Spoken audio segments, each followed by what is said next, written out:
Cancer SA is a patient-led organization committed to strengthening the voice of people living with cancer in South Africa.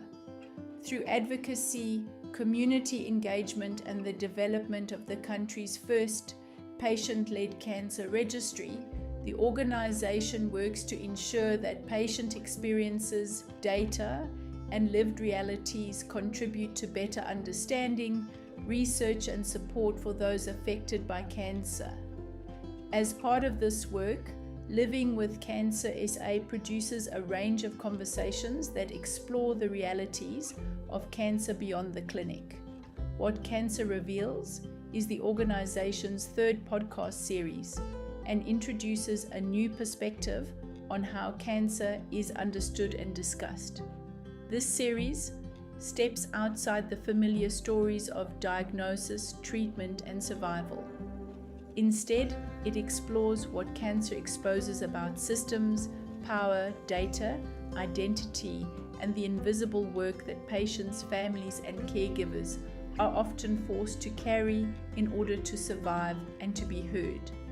Each episode invites guests to reflect on what cancer revealed in their own journeys and in the systems around them.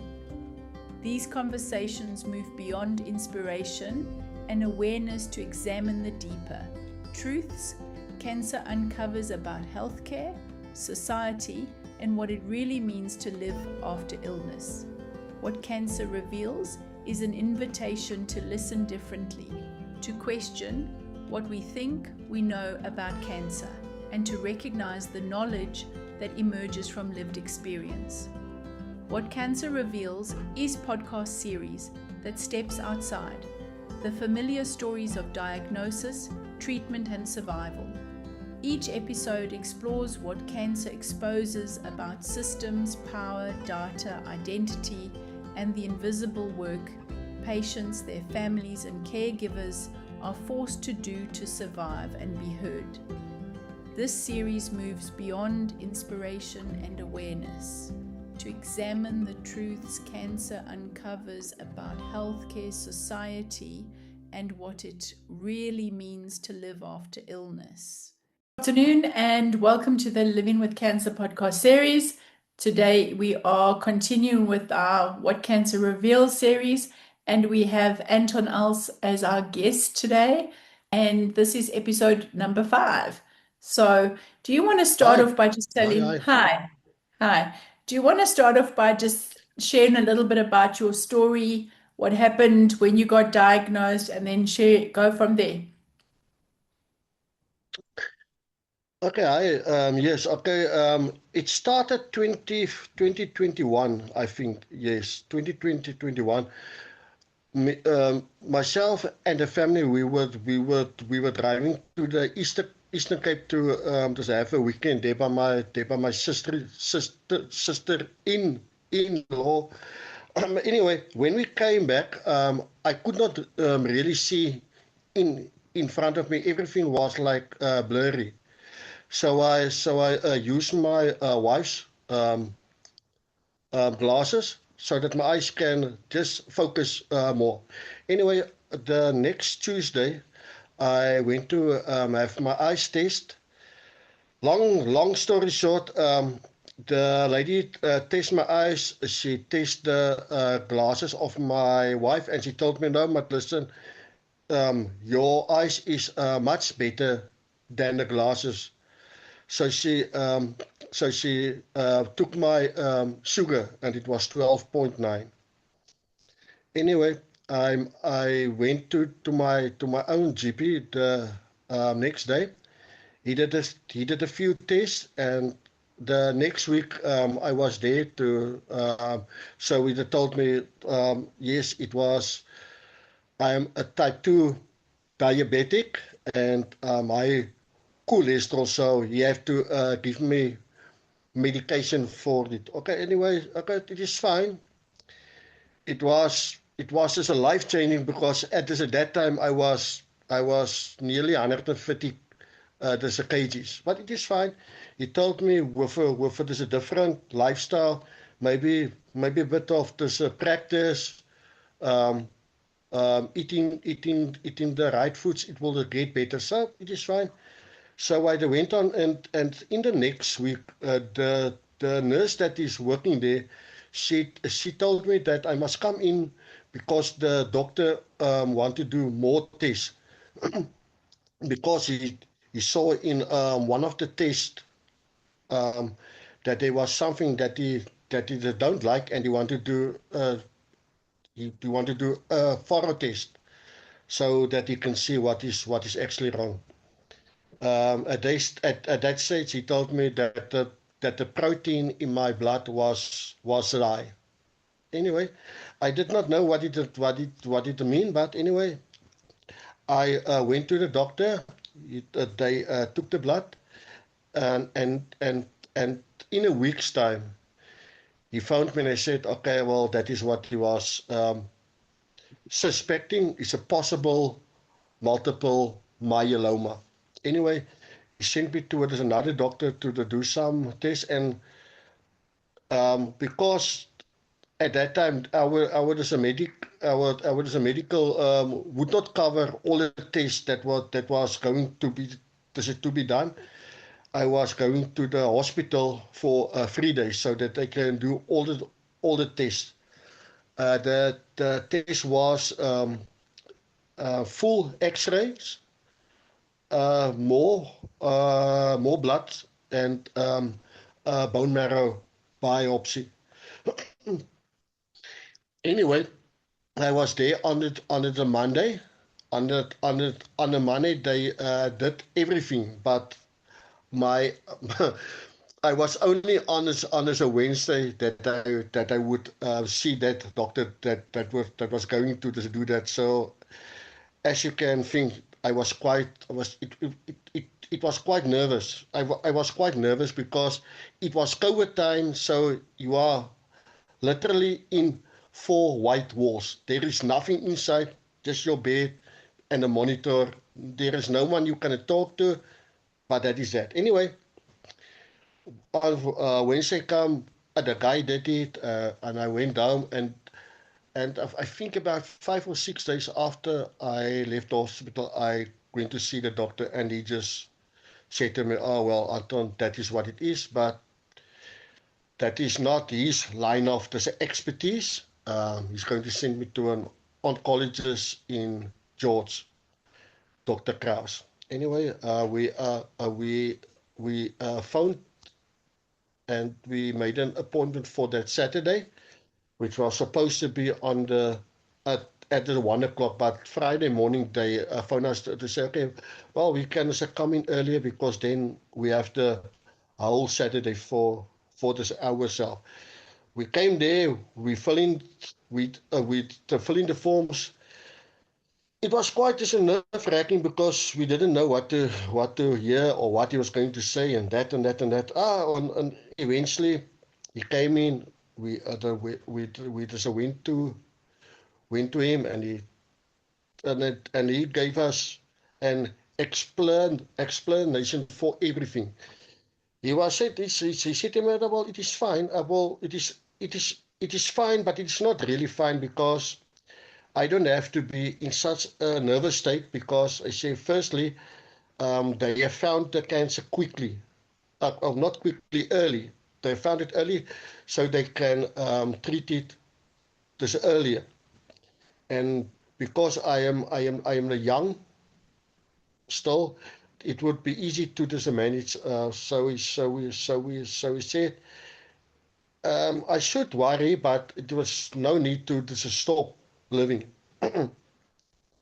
Because cancer doesn't go from stage 1 on day 1 to stage 4 in, say, there's another day's time. So yes, that was quite fine. So he told us he will speak to some of his colleagues in the Cape Town, and then they will see what they can do. I can remember clearly it was November when the phone. I said, okay, well, you speak to the doctor in the Cape Town, and they say for the time being, what they were going to do, they are going to give me an iron drip, because at that time my iron was just a very low. So I said, okay, it's fine. But he said, okay, that it will be in the new year because I can have a nice Christmas with the family, and then afterwards we can come and we do the treatment. It was fine. It was settled. Midway January, he called me and said, okay, there's a new plan. There is three options for me on the table. We're going to wait for another 6 months, do another bone marrow biopsy, and then I will probably get chemo. The second one is a transfusion. They are going to harvest my the bone marrow, and then I will get my own there's a bone marrow back. And the third one, which was the one that we I decided upon, of or he told us that he and his colleague said this would be the best one. I was going to have chemo from the 7th of February 2022. So that is how it goes, and yes, and that was that. And my from there we have to um, report to the medical that I was going to get chemo, so they have so that they can pay for it or not pay for it. But anyway, it all this went well, and they paid for it. Anyways, I was going to get four cycles, 4 sessions or 4 cycles. Firstly, my sessions was going to be on day 1, day 4, day 8, and day 11, and then 10 days rest, and then again 1, 4, 8, 11. So that is what it's going to be. He also told me that I was lucky. I was going to get the light chemo because it was not in an advanced state. So that was the way they went to go about it. Anyway, we go home on the first day that I went to chemo. My wife went with me. She thought that she could maybe there's a gate that she can go with me. There's the into the chemo room, but there's a nurse told her now. Unfortunately, because it is COVID, only the patients are can go to the chemo room. Okay, so I sat there and she explained to me everything. And one of the jokes that she made, she said, listen, there is going to be a few side effects. One is that you are going to lose your hair. So I took off my beanie and I told her, look here, I have this no hair anyway, so it doesn't matter. But yeah, so that was just breaking the ice really. So from there on, it went to now to the chemo. My long sessions were 3 hours 45 minutes, where they were targeting this directly at this with the cancer, and then on my shorter days it would be 45 minutes, um, just on the sides of the this affected areas. Anyway, that went on for 4 cycles. So I went for another blood test after that, and Dr. Kraus, my oncologist, told me, listen, it is needed. They must do another 2 cycles of 4 sessions each. Long story short, the same way with the medical, they paid for it, and after that, everything went well.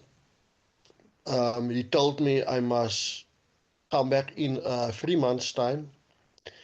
So we asked him at the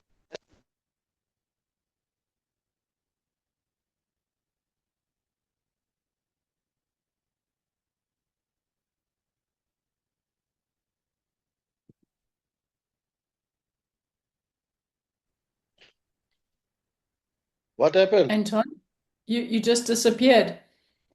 I Okay, can't so hear you. you just disappeared. What Can happened? you hear me Sorry. now? You can hear now, yeah. What Okay, happened? so just pick up. I don't know, Oh, you just disappeared. Just pick up from it was going to be a 3-month cycle.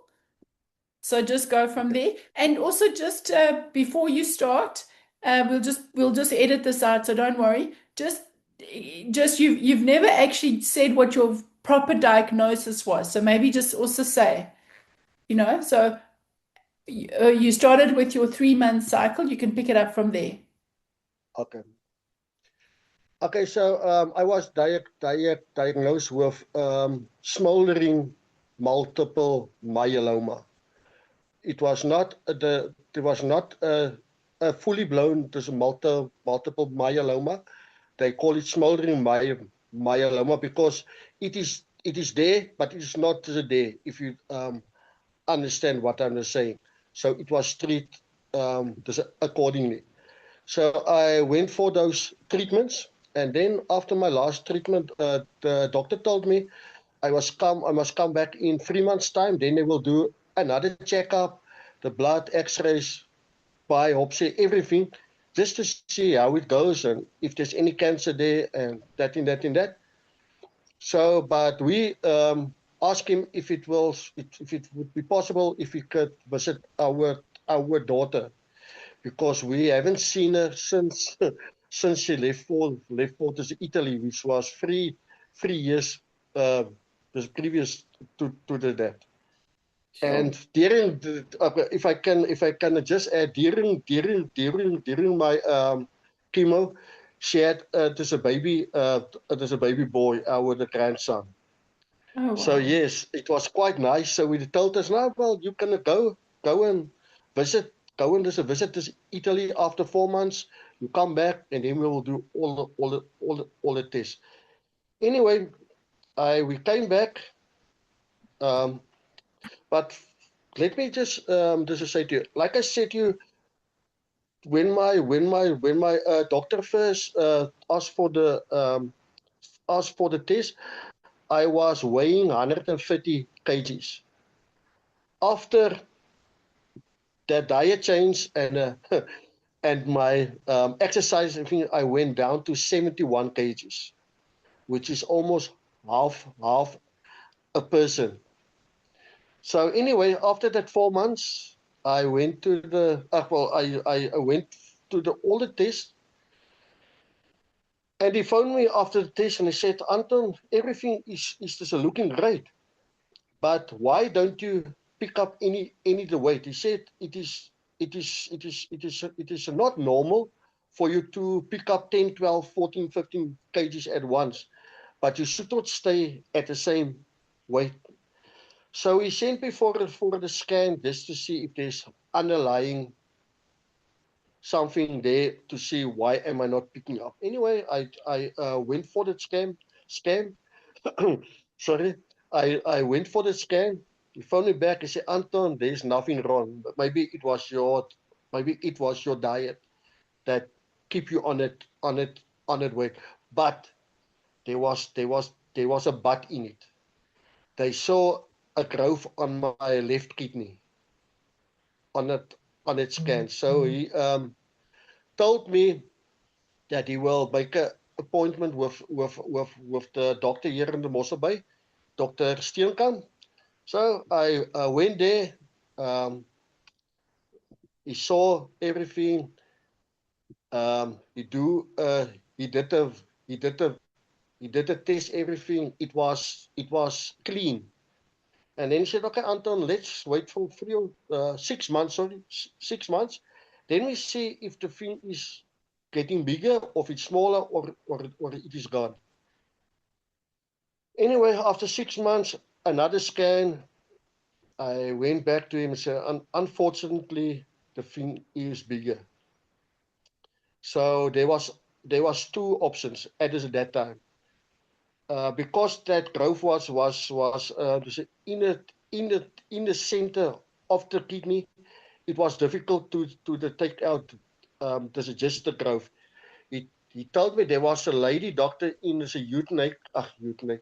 in a Joburg that was doing that, but he don't know really how it would go. So for a few days, we just said, okay, listen, I'm going to take that thing out. It was all in all, it was going to be a third of the of the left kidney. Anyway, so at that time, when we had to go to the hospital, I was given two options. They were going to do the normal way where they cut and they take the part of the kidney out, or they were going to do it laparoscopic. But if they do it laparoscopic, I will have to pay 15,000 rand upfront just to get into the hospital. So we decided to do the free one that don't have any money that I have to put down to just get into the hospital. Needless to say, he was not very happy because he said there is so much more that can go wrong. But anyway, he did the thing, and I was there for 4 days, from the Monday to the Thursday. The Thursday morning, I went out. The Friday evening, 6 o'clock, he phoned me at home and he said, Anton, I just want to call you quickly just to give you the good news. He said that third part of the kidney that he took out was 100% cancer. But he managed to get everything out. That part of the kidney that was left, it was clean. So it went on for 6 months, 6 months, 6 months, 6 months to just check how it go. And after the third time of the 6 month, he told me, Anton, you have a growth on your right kidney. The same thing, but just on the other kidney. So we decided. He told me firsthand he don't want to do the test because he don't trust the test. He said at the test could say it is positive, and then it is negative if they test it, or it can be negative and it's positive. So we decided to just take off the to take off the third part of my right kidney. So yes, and just to explain to you, as I said, for the for the for the first one, we had to put down 15,000 rand to just get into the hospital. This time it was 8,000 rand to put down before you can get into the hospital. So we called his secretary, the lady that is working with the medicals and the hospitals. So the doctor just changed one code on that application, and the whole thing was free, so they can do the laparoscopic. I was changed from a normal patient to a cancer patient. So he did it that way, and yes, he tested me 6 months after that. They said, Anton, it is clean. Everything is clean. The left side, right side, it functioned like they are like there was nothing done to them. But like I said, it was also by chance that it was the pickup. If my oncologist didn't ask for a scan to see why I didn't pick up weight, I would have never known. If Sure. my doctor didn't ask for another the blood test, I would have never known the protein was actually cancer. And if the lady who has done my eye test didn't put my finger to check the blood, I would have probably been as a dead now, because I would not have known I had high cholesterol and I'm a type 2. So, like I said, it's all by chance. I'm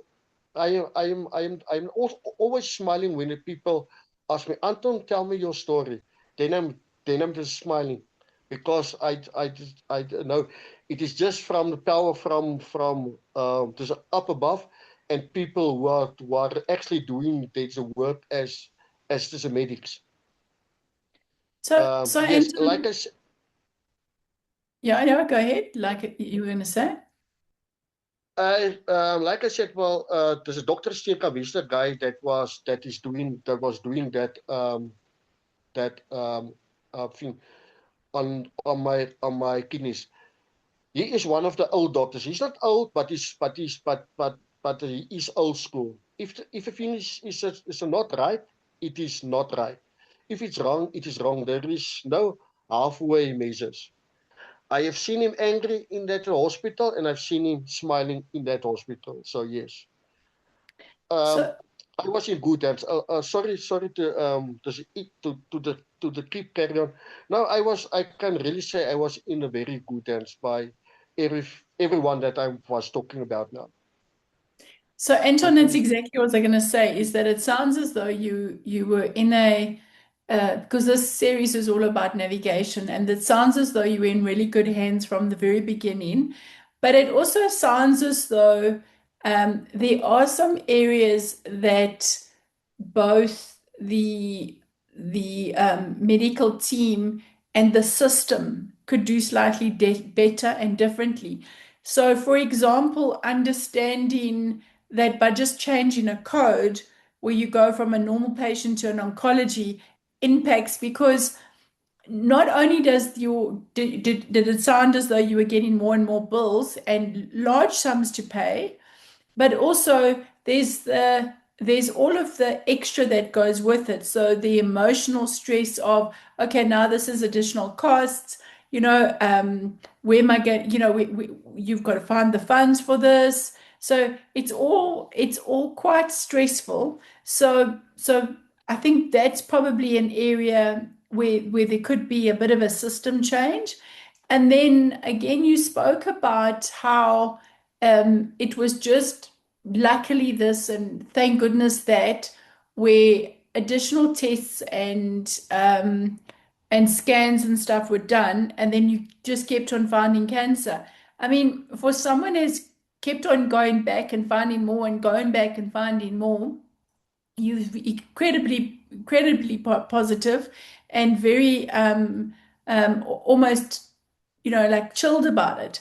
What I wanted to ask you is, what do you think could have made your journey a little bit easier from the very beginning?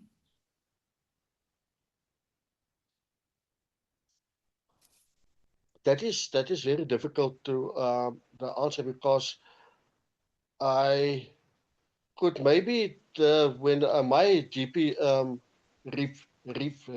refer me to that doctor.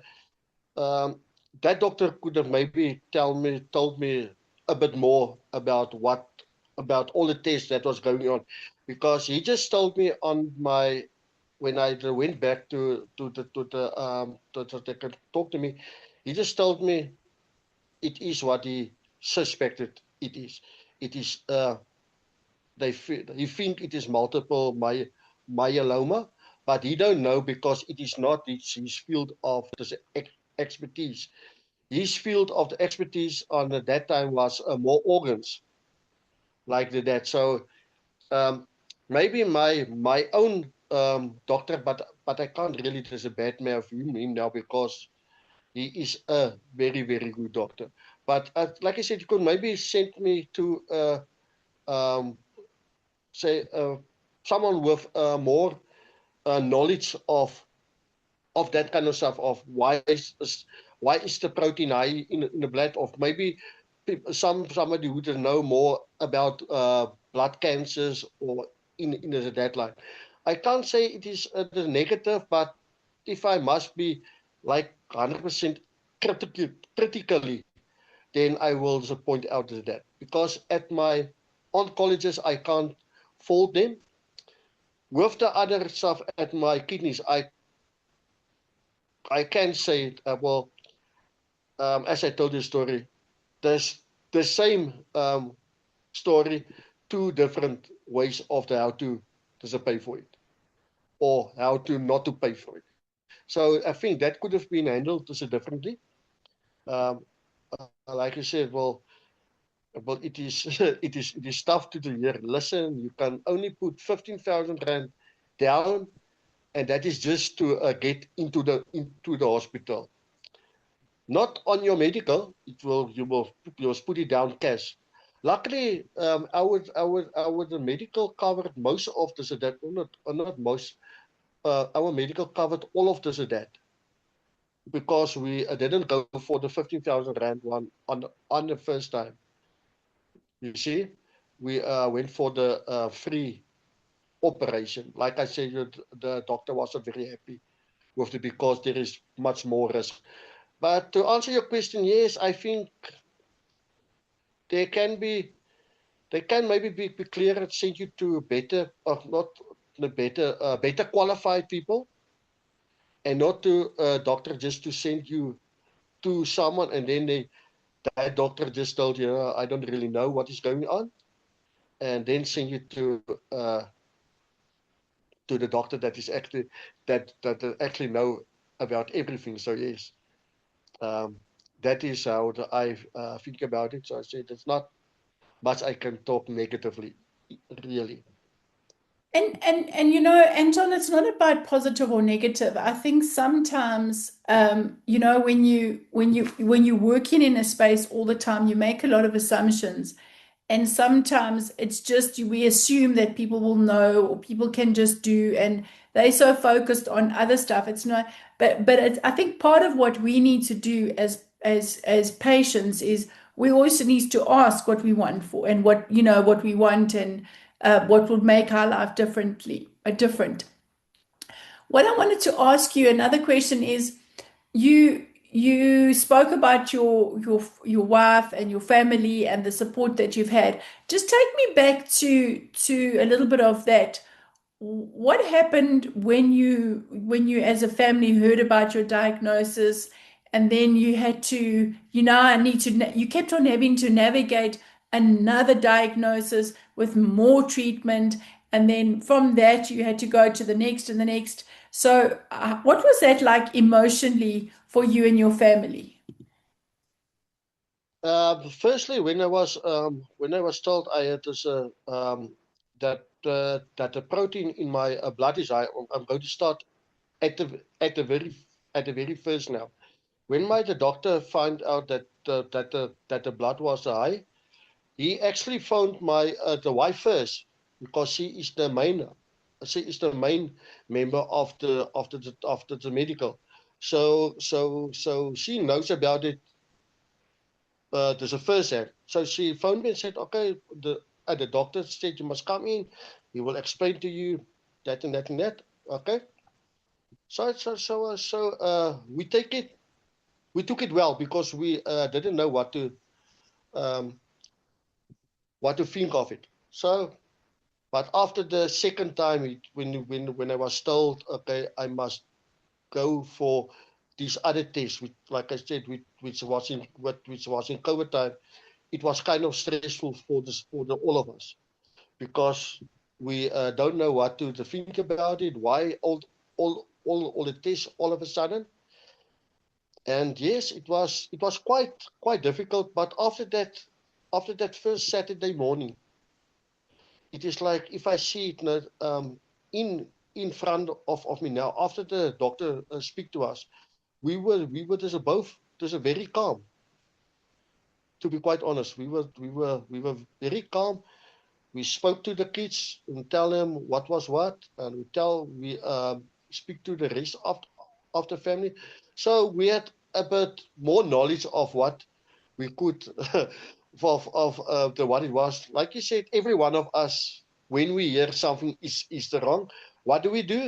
We type in a Google what is wrong, and then you look at the Google, and then you see 50 things that can be the problem, and then when you get to the doctor, not one of what he said is in that 50 things.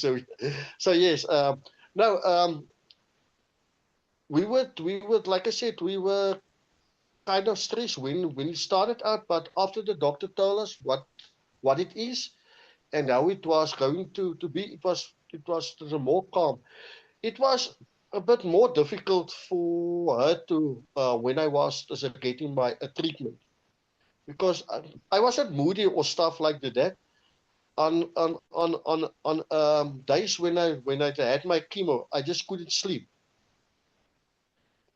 I couldn't sleep. Well, I was I was asking him that I could have my treatment early morning 8 o'clock. So on the latest it would be 11:30. Then I'm finished. But in the evening I can't sleep. So I would be like a ghost at this night. I can't sleep. I walk around up and down, up and down. So that was kind of not funny. But yeah. And another thing that I can tell you, after my first cycle, I was getting ready for my first 10 days of the race, which was fine. I will never ever forget it in my life. In that evening, well, you will probably laugh now as well. In that evening, I was before I said one of the side effects was constipation. So after my first cycle, my first evening at home, I was 10 days race, 11:30 in the evening. I was running to the toilet till 7 o'clock in the morning doing nothing. Now you must know, how does it feel to be constipated, run to the toilet and nothing happens for almost 7 hours.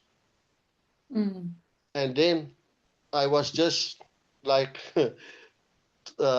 reading up, must eat food with this high in fiber, and I completely left out any the red meat, because I was told it helps with the constipation during the chemo. It is so I was so out of red meat that I'm still don't eat red meat now, which is almost 3 years now. I am like a half vegetarian. And so now tell me, where are you in your journey? Are you totally in remission? What's happened? At the moment, I'm in remission for almost 3 years now, but I'm going on a 4 monthly basis. They check the blood, and then I go back. Normally about 2 or 3 days. I go for blood, then I go to visit the doctor, and he told me, the blood is fine. In our um, in my last visit in this November last year, um, there was a new doctor because both of my doctors went off. So when he first saw my blood test, he said, "Yes, that doesn't look good." He was going to say, "Anton, you must go for a scan, blood test, everything." So we talk about a bit. We talk about it, and then he go into my history going there.